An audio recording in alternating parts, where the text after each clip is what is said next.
Dears അപ്പോൾ ഇന്ന് തിരുവോണത്തിൻ്റെ ദിവസമാണ്. രാവിലെ കുളിച്ച് സാരിയൊക്കെ കൊടുത്ത് ഇങ്ങനെ ഇരിക്കുമെന്നൊന്നുമല്ല വിചാരിക്കേണ്ടത്. ഇത് വെറുതെ ഷോ ആണ്. പിന്നെ പൂടുന്ന സമയത്ത് ഇങ്ങനെയൊന്നുമല്ലല്ലോ ആരും ഉണ്ടാവുക. ഈ ഒരു ലുക്കിലാണ് രാവിലെ എണീച്ച കൊലത്തിലുണ്ടായത്. അതിനുശേഷമാണ് പൂടാൻ തുടങ്ങിയത്. പൂക്കളൊക്കെ പൊട്ടിച്ചിട്ട് അതിനുശേഷം ഡിസൈൻ വരച്ച് തരുമ്പോഴത്തേക്കിന് കുറേ സമയമായിരുന്നു. നേരത്തെ എണീക്കണമെന്ന് വിചാരിച്ചു, വൈകിപ്പോയി. അവസാനം ആവുന്നാവട്ടെ എന്ന് വിചാരിച്ചിട്ട് നല്ല ഭംഗിയായിട്ട് തന്നെ പൂവിട്ടിട്ടുണ്ട്. നല്ല ഞാനും വാവയും കൂടിയാണ് ചെയ്തത്. ഏട്ടന് കൈക്ക് ബുദ്ധിമുട്ടായതുകൊണ്ട് പറ്റാത്തതുകൊണ്ടാണ്, ഇല്ലെങ്കിൽ ഏട്ടനും കൂടും. അപ്പം ഇതാ നല്ല അടിപൊളി ഡിസൈനായിട്ട് നമ്മൾ ചെയ്തെടുത്ത്. മറ്റേ ഇത്രയും കോംപ്ലിക്കേറ്റഡ് ആയിട്ട് അങ്ങനെയൊന്നും ചെയ്യില്ല.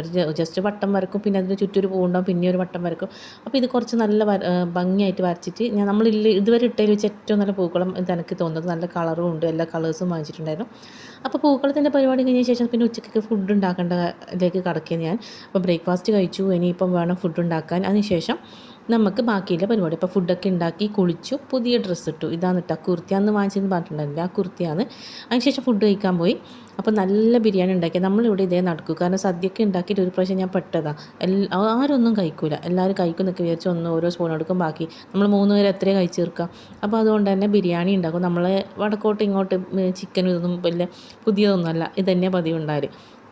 അപ്പോൾ ബിരിയാണി ഉണ്ടാക്കി, നല്ല സാലഡും പിന്നെ അച്ചാറൊക്കെ ഉണ്ടായിരുന്നു. അതിനുശേഷം ഇവർക്ക് രണ്ടാൾക്കും ഫുഡ് കൊടുത്തു. ഞാനും ഒന്നിച്ച് തന്നെ ഇരുന്ന് കഴിക്കുന്നത്. ഞാൻ വീഡിയോ എടുക്കാൻ നിന്നുകൊണ്ട് കഴിക്കാത്ത ഒന്നിച്ച് തന്നെ എല്ലാവരും ഫുഡ് കഴിച്ചത്. അപ്പോൾ വീഡിയോ എടുക്കേണ്ടത് ഇതുകൊണ്ട് ഞാൻ എടുത്ത് കൊണ്ടുവച്ചിട്ടുണ്ടായിരുന്നു. അതിനുശേഷം നമ്മളെല്ലാവരും ഒരുമിച്ച് നിന്ന് ഭക്ഷണം കഴിച്ചു. ബിരിയാണി നല്ല ഭംഗിയായിട്ട് അടിപൊളിയായിട്ട് ആയിട്ടുണ്ടായിരുന്നു കേട്ടോ. ഞാൻ ആക്കിയതുകൊണ്ട് പറയുന്നതല്ല, എന്നാലും അത്യാവശ്യം കുഴപ്പമില്ല. കാരണം ചില സമയത്ത് ഞാനാക്കി അത്ര ടേസ്റ്റ് ഉണ്ടാവില്ല. അതുകൊണ്ട് ഇപ്രാവശ്യം നല്ല ടേസ്റ്റ് ഉണ്ടെന്ന് പ്രത്യേകം പറയുന്നത്. അതിനുശേഷം ബിരിയാണി കഴിച്ചു കേട്ടോ എല്ലാവരും. അപ്പോൾ നല്ല ബിരിയാണി ആയിരുന്നു. അതിന് ശേഷം നമ്മൾ ബിരിയാണി ടി വിയും കണ്ടുകൊണ്ടാണ് കഴിച്ചത്. പണ്ട് മുതലേ ഒരു പതിവല്ലേ നമുക്ക് ഈ ടി വിയൊക്കെ കണ്ട് ഉച്ചക്കത്തെ ഏതെങ്കിലും ഒരു സിനിമയും കണ്ടാണ് നമ്മൾ ഓണസദ്യ കഴിക്കുന്നത്.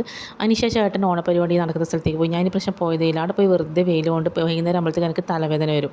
അപ്പോൾ പോയതേ ഇല്ല. ചെറിയ കുട്ടികളുടെ കുറച്ച് പരിപാടിയൊക്കെയാണ്. പിന്നെ പറ്റിയാൽ പോകാമെന്ന് വെച്ചാൽ എന്നാലും പിന്നെ പോയിട്ടേ ഇല്ല. അതിനുശേഷം ഞാൻ എന്ത് ചെയ്തു, നമ്മളെ പെയിൻറ്റ് ചെയ്ത സാരി എടുത്ത് കൊടുത്തുട്ടോ. ജീൻസിൻ്റെ മുകളിലാണ്, അതായത് ജഗിൻസിൻ്റെ മുകളിലാണ് കൊടുത്തത്. അതുകൊണ്ട് ആ ഒരു ഡാർക്കർ ഷെയ്ഡ് കാണുന്നത്. അപ്പോൾ ഉടുത്ത് നോക്കി. ഇത് പഴയൊരു ബ്ലൗസ്, അനിയൻ്റെ കല്യാണത്തിന് വാങ്ങിച്ച സാരീൻ്റെ ഒരു ബ്ലൗസാണ്. ഏകദേശം ഇതുമായിട്ട് മാച്ച് ആകുന്നതുകൊണ്ട് അതെടുത്തിട്ടതാണ്. വേറെ ബ്ലൗസൊന്നും സ്റ്റിച്ച് ചെയ്തിട്ടുണ്ടായിട്ട്. അപ്പോൾ വലിയ കുഴപ്പമൊന്നും ഉണ്ടായിട്ട് ഇതെടുത്ത് കുറച്ച് ഫോട്ടോസൊക്കെ എടുക്കാമെന്ന് വെച്ചാൽ, അപ്പോൾ അതിൻ്റെ പട്ടി ഷോ നീ കാണുന്നത്, അങ്ങനെ എടുക്കുക ഇങ്ങനെ എടുക്കുന്നൊക്കെ പറഞ്ഞു. പിന്നെ വരച്ചതിൻ്റെ അഹങ്കാരവും കൂടി ഉണ്ട് കുറച്ച്.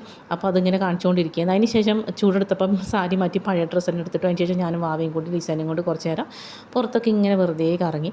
അപ്പോൾ ബിരിയാണിയൊക്കെ കഴിച്ചാൽ ഭയങ്കര ദാഹവും തൊണ്ട വരണ്ട പോലെ ഉണ്ടായിരുന്നു. അപ്പോൾ ഞാനും വാവയും എന്ത് ചെയ്ത് പോയിട്ട് ഒരു ഐസ്ക്രീമൊക്കെ വാങ്ങിച്ചുകൊണ്ട് വന്നു. നമ്മുടെ പുതിയ സൂപ്പർ മാർക്കറ്റിൽ പോയിട്ട് സാൻഡ്വിച്ച് ആണെന്ന് തോന്നുന്നു ഇതിൻ്റെ പേര് ഞാൻ മറന്നുപോയി. അപ്പം നല്ല ടേസ്റ്റ് ഉണ്ടായിരുന്നു. അപ്പോൾ കുറച്ച് തണുത്തപ്പോൾ നല്ല ആശ്വാസം കിട്ടി. അപ്പോൾ ഇതുപോലെയൊക്കെയായിരുന്നു നമ്മൾ ഓണാഘോഷം. ഇപ്രാവശ്യം എവിടെയും പോയില്ല, ഓണപരിപാടി കേട്ടാൻ പോയതുകൊണ്ട് എവിടെയും പോയില്ല. അപ്പോൾ അത്രയും വീഡിയോ. Okay, by.